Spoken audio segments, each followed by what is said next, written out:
Hoy comenzamos por el principio, por el libro que marcó un antes y un después en la lucha intelectual por la libertad.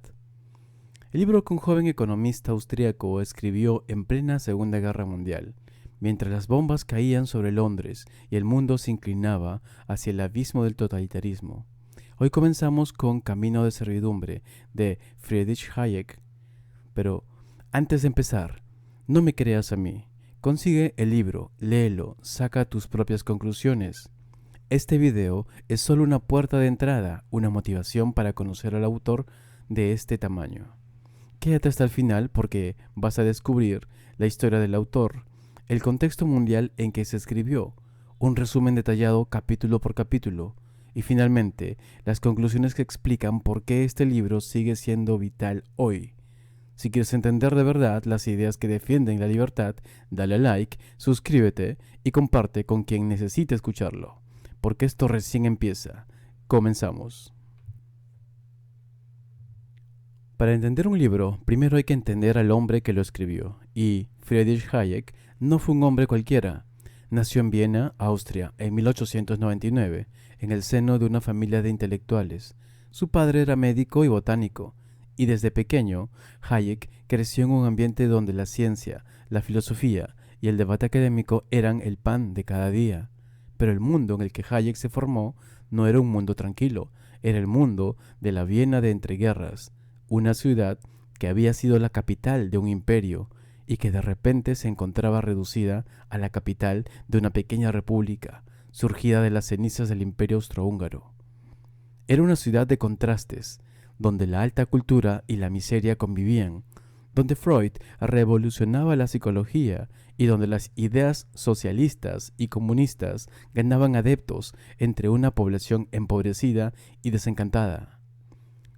Hayek combatiría en la Primera Guerra Mundial, una experiencia que le marcó profundamente. Al regresar, decidió dedicarse a algo que pudiera ayudar a evitar que el mundo volviera a asumir ese semejante barbarie. Y encontró su camino en la economía y en la ciencia social. En Viena, Hayek se encontró con dos figuras que cambiarían su vida. Ludwig von Mises, el gran economista de la escuela austriaca, que ya había demostrado teóricamente la imposibilidad del cálculo económico en el socialismo, y un grupo de brillantes mentes que se reunían en seminarios privados para discutir sobre economía, filosofía y política. Hayek se convirtió rápidamente en uno de los principales exponentes de la escuela austríaca. En 1931, su fama le llevó a la London School of Economics en Inglaterra, donde comenzó a dar clases. Allí se encontró con otro gigante, John Maynard Keynes, el economista más influyente de la época, cuyas ideas sobre la intervención estatal para gestionar la economía estaban ganando terreno en todo el mundo occidental. Durante los años 30, Hayek y Keynes mantuvieron debates académicos de alto nivel, pero el mundo cambiaba rápidamente. El ascenso de Hitler en Alemania, la consolidación de Stalin en la Unión Soviética y la creciente popularidad de las ideas planificadoras en Inglaterra y Estados Unidos hicieron que Hayek sintiera la necesidad de escribir algo diferente, algo que no fuera solo para académicos, sino para el público general. Así nació Camino de Servidumbre. En 1974, Hayek recibiría el Premio Nobel de Economía reconociendo su contribución al pensamiento económico. Pero para entonces, su libro ya había cambiado el mundo. Es importante destacar que Hayek no era un reaccionario, no era un defensor del laissez-faire a ultranza. De hecho, en el propio libro, él mismo advierte que no se opone a toda intervención estatal, sino a la planificación centralizada que sustituye la competencia. Era un liberal clásico, un defensor de la libertad individual, pero también un hombre que entendía la complejidad de las sociedades modernas. Y con esa complejidad en mente, se sentó a escribir en 1940 en un Londres asediado por las bombas alemanas. Para entender Camino de Servidumbre hay que entender el momento en que fue escrito, y ese momento era sencillamente aterrador. Estamos en 1944. La Segunda Guerra Mundial está en su momento más álgido. Las bombas caen sobre Londres, las tropas aliadas se preparan para el desembarco en Normandía, los campos de exterminio nazis funcionan a pleno rendimiento y la Unión Soviética, aliada por las circunstancias, avanza hacia el oeste mientras impone su modelo totalitario en los territorios que libera. Pero el contexto intelectual es igualmente importante. Hayek escribe en su momento en que el liberalismo clásico está en retirada. La Gran Depresión de 1929 había sembrado dudas sobre la capacidad del mercado para autorregularse. Las ideas de Keynes, que defendían la intervención estatal para gestionar la demanda y mantener el pleno empleo, se habían convertido en la nueva ortodoxia. Pero más allá de Keynes, lo que realmente preocupaba a Hayek era el avance del socialismo y la planificación central. En la Unión Soviética, Stalin había consolidado un régimen de terror que, sin embargo, muchos intelectuales occidentales miraban con admiración. En Alemania, los nazis habían llegado al poder mediante elecciones democráticas y habían establecido un sistema de control total del Estado sobre la economía y la sociedad. Y en Inglaterra, el gobierno de guerra había asumido enormes poderes para dirigir la economía hacia el esfuerzo bélico. Lo más inquietante para Hayek era que muchas personas inteligentes y bien intencionadas creían que la planificación central era el camino hacia un futuro mejor. Socialistas, fabianos, keynesianos, progresistas, de todo tipo coincidían en que el Estado debía asumir un papel más activo en la dirección de la economía. Y ahí estaba el peligro. Hayek escribió el libro con un propósito muy claro: advertir que el camino de la planificación, por muy bien intencionado que fuera, conducía inevitablemente a la pérdida de libertades y, en última instancia, al totalitarismo. El título del libro es revelador: Camino de servidumbre. No es un camino que se recorra de golpe, es un camino que se recorre paso a paso, con buenas intenciones, creyendo que se avance hacia la justicia social, hacia la igualdad, hacia el bien común, pero cada paso acerca un poco más a la servidumbre. Y Hayek no hablaba en abstracto, tenía dos ejemplos muy claros ante sus ojos: la Alemania nazi y la Rusia soviética, dos regímenes que, partiendo de ideologías opuestas, habían convergido en el totalitarismo y en el control absoluto del individuo por el Estado. El libro, además, tiene una dedicatoria que no puede pasarse por alto: a los socialistas de todos los partidos.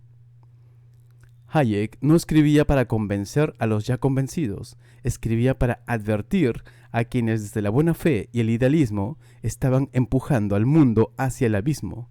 Escribía para los socialistas que creían construir el paraíso y estaban construyendo el infierno.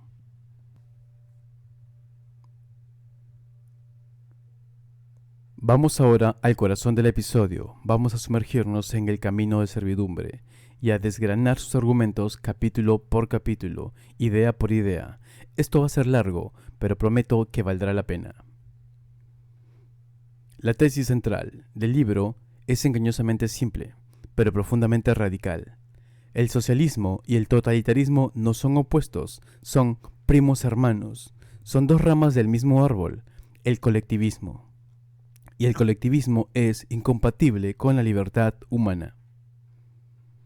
Hayek no dice que todo socialista sea un totalitario, dice algo más sutil y más inquietante: que el camino hacia el totalitarismo se recorre precisamente con las mejores intenciones, que la búsqueda de la justicia social, de la igualdad, del bien común, si se persigue mediante la planificación central y el control estatal de la economía, conduce inexorablemente a la pérdida de libertades. ¿Por qué? Porque la planificación requiere decidir, y decidir significa elegir entre fines contrapuestos. ¿Qué producimos? ¿Para quién producimos? ¿A qué precio? ¿Quién recibe qué? En una economía de mercado, estas decisiones se toman de manera descentralizada, a través de millones de intercambios voluntarios entre individuos libres. En una economía planificada, estas decisiones las toma el Estado. Y el Estado, para tomar esas decisiones, necesita poder. necesita controlar los recursos, necesita dirigir el trabajo, necesita suprimir las alternativas, necesita, en definitiva, imponer un plan único a toda la sociedad.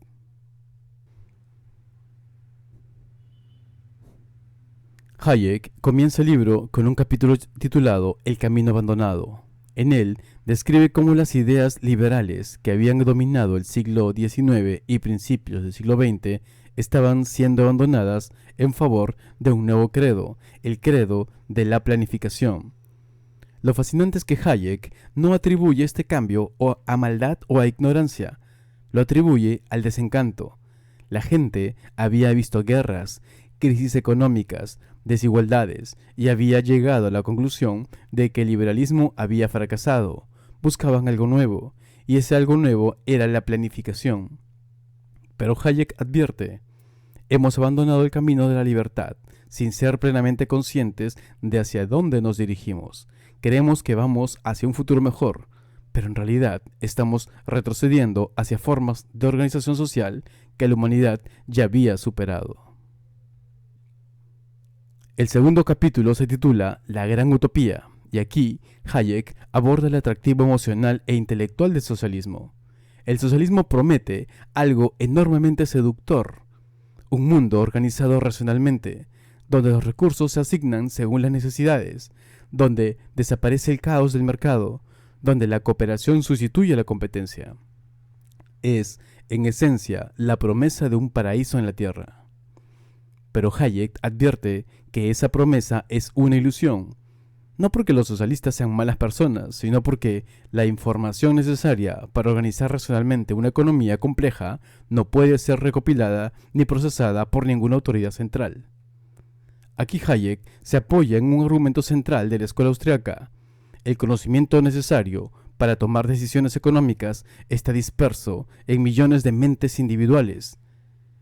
Es un conocimiento tácito, contextual, imposible de transmitir a un planificador central. El mercado, a través de los precios, es el único mecanismo capaz de coordinar ese conocimiento disperso. Uno de los capítulos más importantes es el que enfrenta al individuo y al colectivismo. Hayek defiende lo que llamó el individualismo verdadero, que no tiene nada que ver con el egoísmo o el aislamiento. El individualismo verdadero es el reconocimiento de que el individuo es la unidad básica de la sociedad, que tiene fines propios que no pueden ser subordinados completamente a ningún fin colectivo. El colectivismo, por el contrario, parte de la premisa de que la sociedad tiene fines propios, superiores a los de los individuos que la componen. Y una vez que aceptas esa premisa, cualquier sacrificio de la libertad individual queda justificado en nombre del bien común. Hayek no niega que existan intereses comunes, pero advierte que la idea de un bien común único y definible objetivamente es una ilusión peligrosa. En una sociedad compleja, los individuos tienen valores, preferencias y objetivos diferentes. Pretender que existe un único bien común que todos deben perseguir es el primer paso hacia la tiranía. Uno de los argumentos más comunes de los defensores de la planificación era que el capitalismo, dejado a su aire, conducía inevitablemente al monopolio y al caos, y que, por tanto, la planificación era necesaria. Hayek dedica un capítulo a rebatir esa idea. Su argumento es sutil: la planificación no es inevitable. Lo que es inevitable es que, una vez que se abandona el mecanismo de precios como coordinador de la actividad económica, la planificación central se convierte en la única alternativa. Dicho de otro modo, o tienes mercado o tienes planificación. No hay término medio estable. Las intervenciones parciales, las regulaciones, los controles de precios no corrigen los supuestos fallos de mercado. Lo que hacen es distorsionar las señales que el mercado envía, generando nuevos problemas que requieren nuevas intervenciones. Es un proceso que tiende hacia un control cada vez mayor. Quizás el capítulo más inquietante para los lectores de izquierdas es el que aborda la relación entre planificación y democracia. Hayek no dice que la planificación sea incompatible con la democracia formal. Se pueden tener elecciones y al mismo tiempo tener una economía planificada, pero advierte que la planificación tiende a vaciar de contenido la democracia. ¿Por qué? Porque en una economía planificada, las decisiones más importantes no las toma el Parlamento, sino los técnicos, los burócratas, los planificadores. El Parlamento puede aprobar leyes generales, pero son los funcionarios quienes deciden sobre el terreno quién recibe qué, quién produce qué y a qué precio. Y una vez que las decisiones económicas más importantes escapan al control democrático, la democracia se convierte en una ficción. Los ciudadanos pueden votar, pero su voto no afecta a las decisiones que realmente importan en su vida cotidiana. Este es, según muchos estudios, el capítulo central del libro. Hayek establece aquí una distinción fundamental entre dos formas de entender la ley. El verdadero Estado de Derecho, dice Hayek, se basa en leyes generales, abstractas, conocidas de antemano, que se aplican por igual a todos. Son reglas de juego que permiten a los individuos planificar su vida con seguridad, sabiendo que pueden esperar. La planificación, por el contrario, requiere leyes específicas, dirigidas a fines concretos. No puede contentarse con establecer reglas generales. Necesita decidir casos particulares, asignar recursos específicos, favorecer a unos sectores sobre otros. Y cuando la ley deja de ser general y se convierte en un instrumento para alcanzar fines particulares, el Estado de Derecho se desvanece. Los ciudadanos ya no saben a qué atenerse. Todo depende de las decisiones discrecionales de los planificadores. Hayek lo expresa con una fórmula brillante.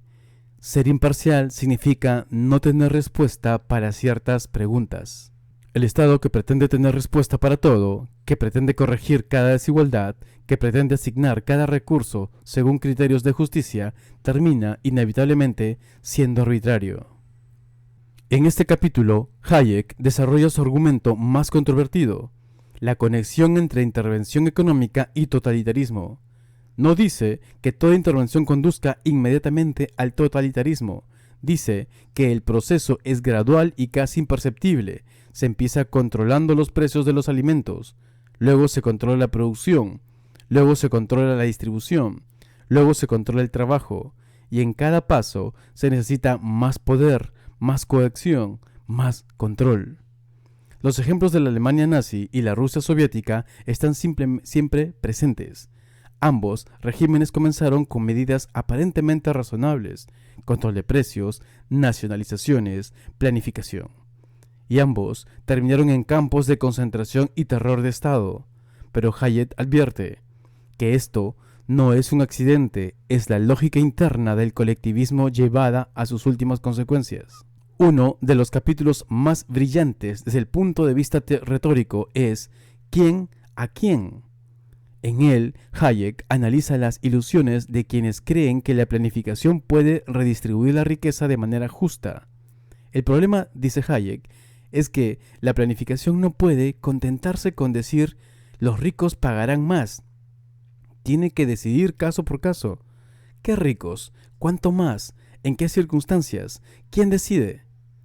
Y al final, esas decisiones no las toma ningún principio abstracto de justicia, sino personas concretas, con sus propias preferencias, prejuicios e intereses. La planificación no elimina el conflicto de intereses. Lo que hace es trasladarlo al ámbito político, donde se dirime mediante la lucha por el poder. Hayek aborda también la tensión entre seguridad y libertad. Reconoce que los seres humanos necesitan cierta seguridad, pero distingue entre dos tipos de seguridad. Una es la seguridad que proporciona un mercado libre, la seguridad de que, si trabajas y te esfuerzas, probablemente podrás salir adelante. Es una seguridad limitada, imperfecta, pero compatible con la libertad. La otra es la seguridad que promete el socialismo, la seguridad absoluta, la garantía de que todas tus necesidades serán satisfechas, la protección contra cualquier contingencia. Esa seguridad, dice Hayek, solo puede lograrse mediante un control total. Para garantizar que nadie pase necesidad, el Estado necesita controlar todos los recursos y todas las decisiones. Y advierte, la búsqueda de esa seguridad absoluta es el camino más seguro hacia la servidumbre. Este es quizás el capítulo más sombrío del libro. Hayek analiza por qué los sistemas colectivistas tienden a ser gobernados por los peores elementos de la sociedad. Su argumento es el siguiente: en una sociedad libre, el poder se dispersa, nadie tiene poder absoluto. En un sistema colectivista, el poder se concentra, y cuando el poder se concentra, la lucha por alcanzarlo se vuelve feroz. En esa lucha, las personas con escrúpulos morales, con principios, con respeto por los demás, están en desventaja. Quienes están dispuestos a mentir, a manipular, a traicionar, a eliminar a sus rivales, tienen más probabilidades de triunfar. No es que todos los colectivistas sean malas personas, es que el sistema selecciona a los peores y una vez que los peores alcanzan el poder, utilizan todos los medios a su alcance para mantenerse en él. La historia del siglo XX, con sus Stalin, sus Hitler, sus Mao, no hizo sino confirmar trágicamente esa predicción. Otro capítulo fascinante es el final de la verdad. Hayek analiza cómo los sistemas totalitarios no solo controlan la economía, sino también el pensamiento. Cuando el Estado controla todos los recursos, también controla los medios de comunicación, las universidades, la producción cultural. Y cuando controla todo eso, puede determinar qué es verdad y qué es mentira. No se trata solo de censura, se trata de la creación de una realidad oficial, de una verdad de Estado, a la que todos deben adherirse. Quienes disienten no son castigados, son excluidos, silenciados, borrados. Hayek advierte que este proceso no es accidental, es la consecuencia lógica de la planificación central. Si el Estado decide qué se produce, también decide qué se piensa. Uno de los puntos más polémicos del libro es el capítulo sobre las raíces socialistas del nazismo. Hayek argumenta que el nazismo, a pesar de su retórica nacionalista y racial, era en esencia un movimiento colectivista que compartía muchas premisas con el socialismo. No dice que el nazismo y socialismo sean lo mismo, dice que ambos son manifestaciones del mismo fenómeno, el rechazo del individualismo y la libertad en favor del control colectivo. El argumento de Hayek es histórico. Muchos de los líderes nazis, incluyendo a Strasser y Goebbels, provenían de las áreas izquierdistas del partido, y la economía nazi, con su control estatal, su planificación y su eliminación del mercado libre, tenía más en común con el socialismo soviético que con el capitalismo occidental. Es un argumento que sigue siendo controvertido hoy, pero Hayek desarrolla con rigor y con abundante evidencia. En este capítulo, Hayek dirige su mirada hacia los intelectuales occidentales que, desde la comodidad de las democracias liberales, defendían el colectivismo y la planificación. No los acusa de ser totalitarios, pero advierte que sus ideas, si se llevan en la práctica, conducen al totalitarismo, y que ellos, con su influencia, están allanando el camino para quienes sí están dispuestos a usar la fuerza para imponer sus planes. Es una advertencia sobre la responsabilidad de los intelectuales. Las ideas tienen consecuencias, y quienes siembran ideas colectivistas, aunque sea con las mejores intenciones, están contribuyendo a crear las condiciones para la servidumbre. Hayek aborda también la relación entre la libertad económica y los fines superiores de la civilización. Su argumento es que la libertad material es la base de todas las demás libertades. Sin libertad económica, sin propiedad privada, sin mercado libre, las libertades políticas y espirituales se convierten en un lujo que el Estado puede conceder o retirar a su antojo. No se trata de reducir la vida humana a lo material, se trata de reconocer que lo material es la base sobre lo que se construye todo lo demás. Una persona que depende del Estado para su sustento no puede permitirse disentir. Un intelectual que trabaja para una universidad estatal en un sistema totalitario no puede permitirse pensar con libertad. El penúltimo capítulo analiza las implicaciones internacionales del debate entre libertad y planificación. Hayek argumenta que la planificación nacional es incompatible con un orden internacional pacífico. Si cada país planifica su economía, los conflictos de intereses se vuelven inevitables. La autarquía, el proteccionismo, la rivalidad económica se convierten en norma. Por el contrario, el libre comercio y la integración económica son bases sólidas para la paz. Cuando los países comercian libremente, tienen intereses comunes. Cuando se aíslan, tienen intereses contrapuestos. El libro termina con una reflexión profunda sobre el significado de la libertad y el futuro de la civilización. Hayek no ofrece recetas fáciles, no promete utopías, solo advierte y llama a la reflexión. Su frase final es memorable. En el pasado, ha sido la sumisión a las fuerzas impersonales del mercado lo que ha hecho posible el desarrollo de la civilización. Es en esta sumisión lo que nos permite a todos construir algo que es mayor que lo que cada uno de nosotros pudiera construir. Se equivocan terriblemente los que creen que podemos ayudar a dominar las fuerzas de la sociedad de la misma forma que hemos aprendido a dominar las fuerzas de la naturaleza.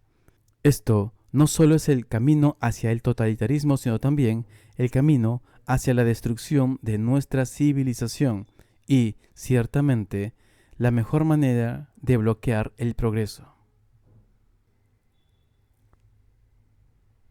Después de este largo recorrido, toca hacer balance. ¿Qué nos enseña Camino de Servidumbre 80 años después de su publicación?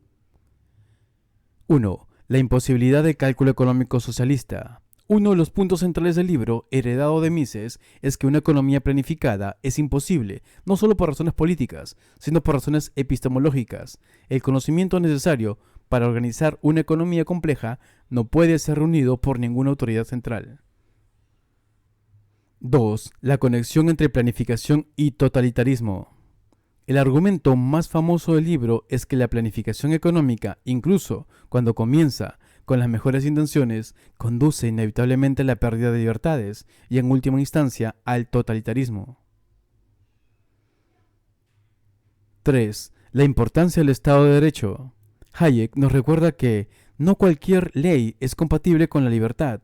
Las leyes deben ser generales, abstractas y aplicarse por igual a todos. Cuando la ley se convierte en un instrumento para alcanzar fines particulares, el Estado de Derecho desaparece.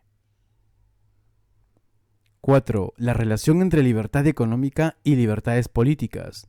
El libro establece de manera contundente que la libertad económica no es un lujo ni un añadido, sino la base sobre la que se construyen todas las demás libertades. 5. La responsabilidad de los intelectuales. Hayek nos advierte que las ideas tienen consecuencias. Los intelectuales que defienden el colectivismo, aunque sea con las mejores intenciones, están allanando el camino para la servidumbre. 6. La humildad frente a la complejidad social. En el fondo, Camino de Servidumbre es un libro sobre la humildad, sobre el reconocimiento de que la sociedad es demasiado compleja para ser dirigida desde un centro, sobre la sabiduría de confiar en procesos espontáneos que nadie ha diseñado, pero que funcionan mejor que cualquier plan consistente. Y hasta aquí el primer episodio de nuestra lista de reproducción, libros antisocialistas del siglo XX-XXI, libros procapitalistas y pro libertad individual. Hemos recorrido juntos Camino de Servidumbre de Friedrich Hayek. Hemos conocido a su autor, nos hemos sumergido en el contexto histórico en el que fue escrito, hemos desgranado sus argumentos capítulo a capítulo y hemos extraído sus conclusiones principales. Si te ha gustado este episodio, te invito a suscribirte al canal, a darle like y a compartirlo con quienes creas que pueden beneficiarse de estas ideas. Y por supuesto, te invito a leer el libro.